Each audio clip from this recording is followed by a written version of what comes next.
Hello, I'm David from DN Cognitive Counseling. I'm thankful that you'll be joining me today to talk a little bit again about parenting. Before I get into today's subject, I'd like to go ahead and say thank you very much to Valerie for being our first comment on the site.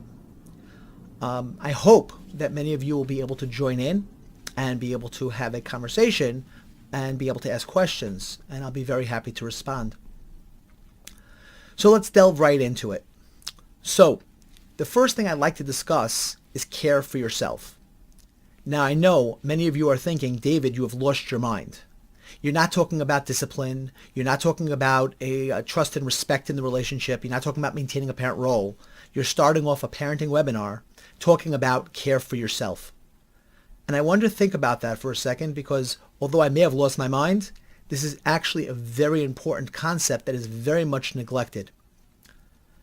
If you go ahead and you have children and you come home and you are absolutely depleted, is that a time where you do your best parenting or your worst? When you have a situation where you feel unsupported, uncared for, and you feel like you're all alone, is that the time you do your best parenting? Just keep that in mind as we talk about this. In an airplane, they always tell you that if the cabin loses pressure, the oxygen will fall from the ceiling. And if you're sitting next to a child, you put the oxygen on yourself.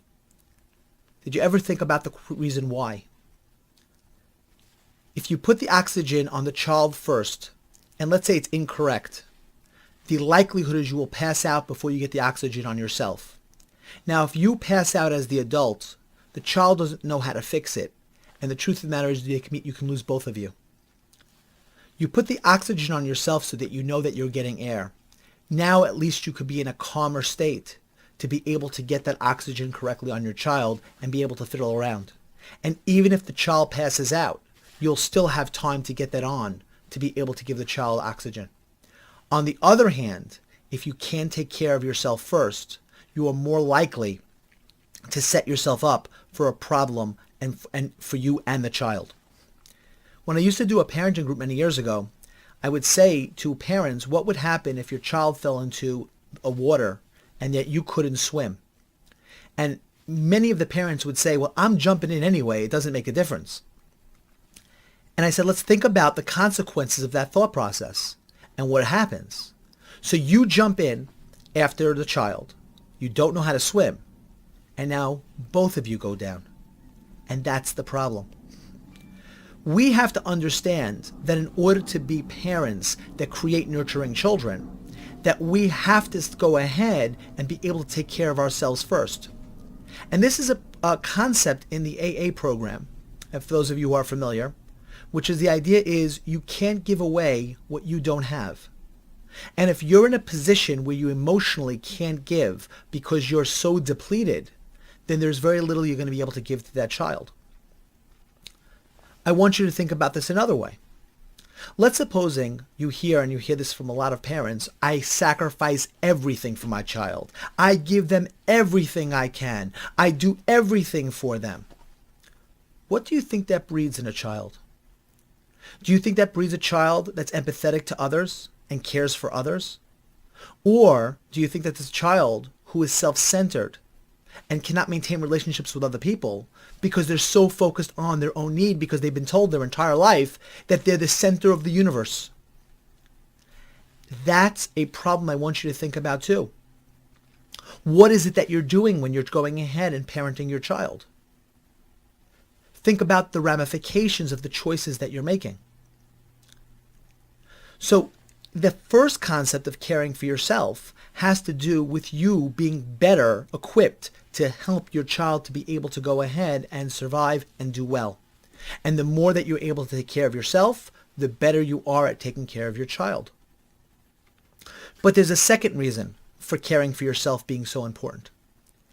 And I want you to see this commercial. It's from 1963. It was done by Tony Schwartz. And after we see this commercial, I'd like to discuss it.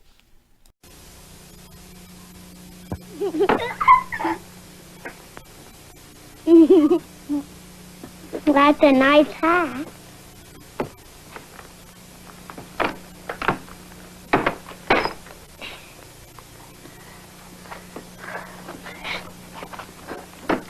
Isn't this fun? Yeah.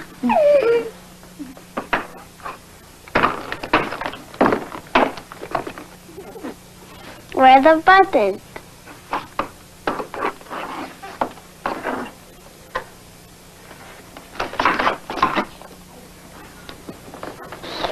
Did Mommy look like that? Children love to imitate their parents. Children learn by imitating their parents. Do you smoke cigarettes?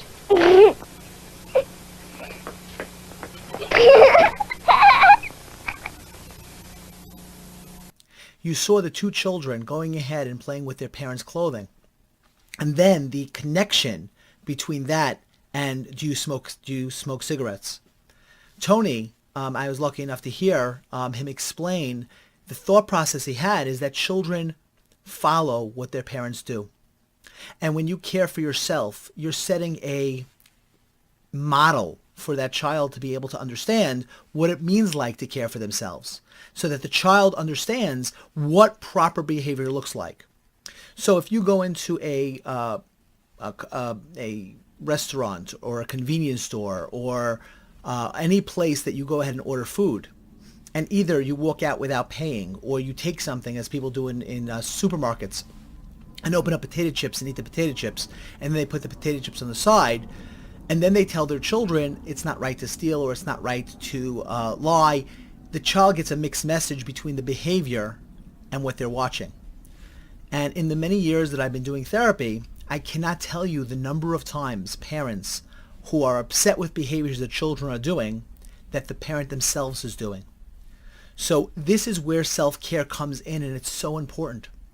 You want to be able to model for your child proper behavior so they understand what it means to care for themselves, so that you're setting that behavioral model as well as your ability to actually take care of them by you being in a stronger place. And that's why I start with self-care, because it's so imperative. And there are many aspects of self-care that are helpful to understand, and we're going to talk about just a few of them just to start. So the first thing you want to do when you care for yourself is give yourself personal time. It's important that you have hobbies, that you have things that you do just for yourself to build yourself. See, one of the things we do is we raise children, and then children go on and they move on to their relationships and leave the home, what they call the empty nest. For a lot of parents, that after the children leave, they feel a sense of depression or they feel down. And the reason why that's the case is they've been devoting all this time to the child. And what happens is that they don't have other things in their life, and it's unbalanced. So what you want to do are activities that are good for you, that things that are hobbies. Now again, the benefit of that is not only for yourself, but the child seeing that you're doing things and have hobbies outside of them. That is actually healthy to realize that there's a world outside of them, that they're not the center of the universe. The other part is keep yourself healthy physically. You want to be able to go ahead and make sure that you're physically capable of taking care of your kids, which means that you have to eat right, get enough sleep, and be able to go ahead and help your children to understand what that looks like, the healthy eating and healthy exercise and healthy habits. And again, there's the modeling aspect as well as you're physically being able to take care of yourself. Friendships. It is very important to have good and healthy friendships that you have with people. And again, for you, so that you have also supports. For many people who are raising a child, a single parent raising a child, the number one thing they say is they don't have enough supports. The more friends you have, the more people in your life that use a support to you, the better off or more resources you'll have to be able to draw on when you need help. So having friendships that are great and developed help you to be able to support that emotional connections as well as you getting the support that you need.